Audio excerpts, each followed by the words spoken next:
नमस्कार दोस्तों, मैं अंकुर उपाध्याय स्वागत करता हूं आप सभी का एक बार फिर से अपनी नई वीडियो में। दोस्तों यहां पे आप सभी के साथ बात करने वाला हूं क्वार्टरली रिजल्ट्स के बारे में, जो कि आते हुए दिख रहे हैं। काफी सारी कंपनीज के नंबर्स दोस्तों आ चुके हैं, एक एक करके आपके साथ डिस्कस भी करूंगा। बड़े नाम की बात करी जाए तो दो दिग्गज आईटी कंपनियां जैसे कि विप्रो और टेक महिंद्रा ने अपने क्वार्टरली नंबर कर दिए हैं पोस्ट। एक एक करके दोनों ही स्टॉक्स के रिजल्ट्स आप सभी के साथ शेयर करता हूं। सबसे पहले डिस्कस करना चाहूंगा दोस्तों विप्रो के नंबर्स। अभी तक तीन बड़ी दिग्गज आईटी कंपनीज के हमने नंबर्स देखे हैं लार्ज कैप में। एक है TCS, HCL tech, Infosys. TCS और एचसीएल टेक के नंबर्स क्लियर कट अच्छे दिख रहे थे, लेकिन बाजार ने कुछ खास रिएक्शन नहीं दिया। इन्फोसिस के नंबर्स मेरे को ठीक ठीक लगे, कुछ खास नहीं लगे, लेकिन गाइडेंस इंप्रूव करने की वजह से शेयर आज 5.5% ऊपर देखा आप सभी ने। अब विप्रो की बात करें, इसके नंबर इनलाइन आए हैं, यानी कि जो अनुमान था वैसे ही आ गए और कुछ भी खास या नेगेटिव नहीं हुआ है। अब ये कैसा रिएक्ट करेगा ये देखना इंटरेस्टिंग होगा। पहले मैं आपको बताना चाहता हूं नंबर्स कैसे हैं। कंसोलिडेटेड नेट प्रॉफिट घटकर आया है 3250 करोड़ के सामने 3120 करोड़ पे, ठीक है, क्वार्टर ऑन क्वार्टर। रेवेन्यू की बात करें 22,700 करोड़ से बढ़कर 23,550 करोड़ पे आया है, जिसमें अनुमान 23,580 करोड़ का था, तो ये भी almost in line to miss है। वहीं एबिट की बात करूं तो 3700 करोड़ से घटकर 3500 करोड़ पे है, तो ये भी कमजोरी रह गया है। अनुमान तो काफी हाई था, 3800 समथिंग का था, 3800 करोड़ के समथिंग का।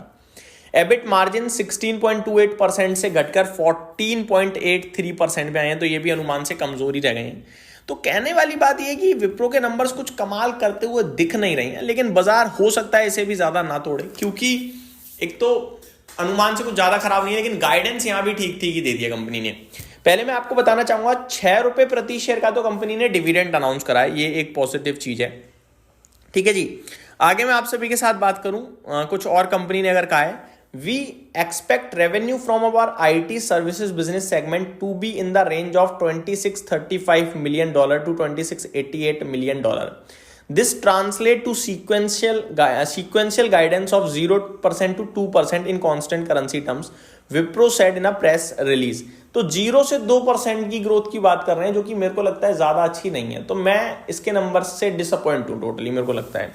The company's board declared an interim dividend of 6 रुपये प्रति शेयर, तो ये एक अपडेट और मैंने आपके साथ शेयर करी। In Q3 we delivered broad based growth in our expectations as AI becomes a strategic imperative. Wipro Intelligence is emerging as differentiator and contributed to several wins this quarter.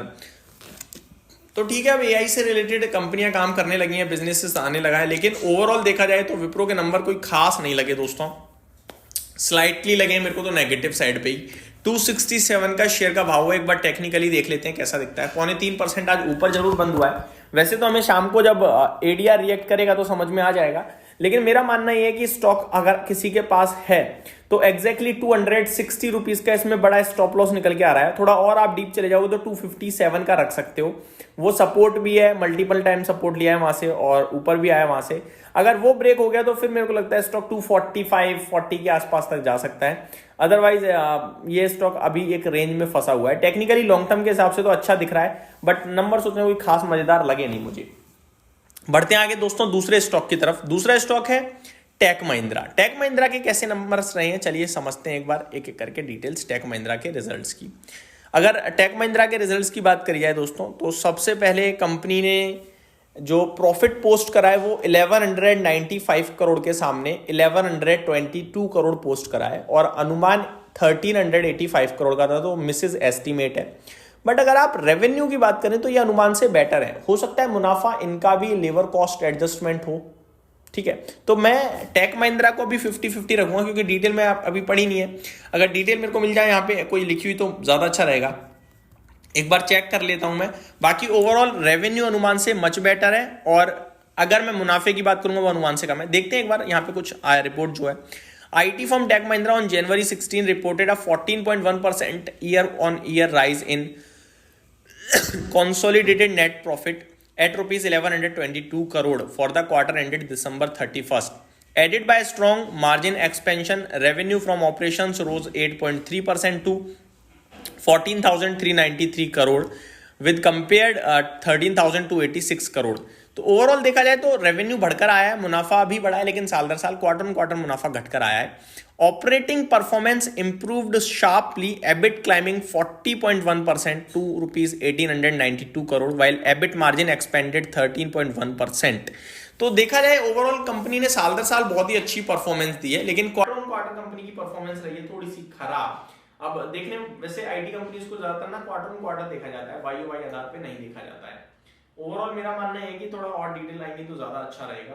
Quarter on quarter देखा जाए, companies revenue 8.34% बढ़ा है साल दर साल, and अगर quarter on quarter देखोगे तो revenue increase 2.85%। तो क्वार्टर ऑन क्वार्टर रेवेन्यू भी बढ़कर आया है। वहीं अगर मैं मुनाफे की बात करूं तो मुनाफा आपके लिए 14% साल दर साल बढ़ा है, लेकिन अगर क्वार्टर ऑन क्वार्टर बेसिस पे बात करोगे तो 6.03% घटकर आया है। तो मुनाफा क्वार्टर ऑन क्वार्टर घटा है। कंपनी ने क्या कहा है, our deal wins on an LTM basis are the highest we have achieved in the past 5 years, reflecting an improved deal win run over the past several quarters. The momentum is a testament to our sustained investment in sales, solution oriented go to market approach and growing relevance of our AI offering in addressing client needs. Mohit Joshi, CEO and Managing Director ने ये कहा है। EPS जो है company का वो 12.64 rupees का हो चुका है, 12 रुपए 64 पैसे का। तो ये नंबर टेक महिंद्रा के इस समय आते हुए दिख रहे हैं। मेरे हिसाब से कुछ खास तगड़े दमदार नहीं बोलूंगा। ये मेरी तरफ से अपडेट थी। Thank you so much for watching this video. Have a great day guys.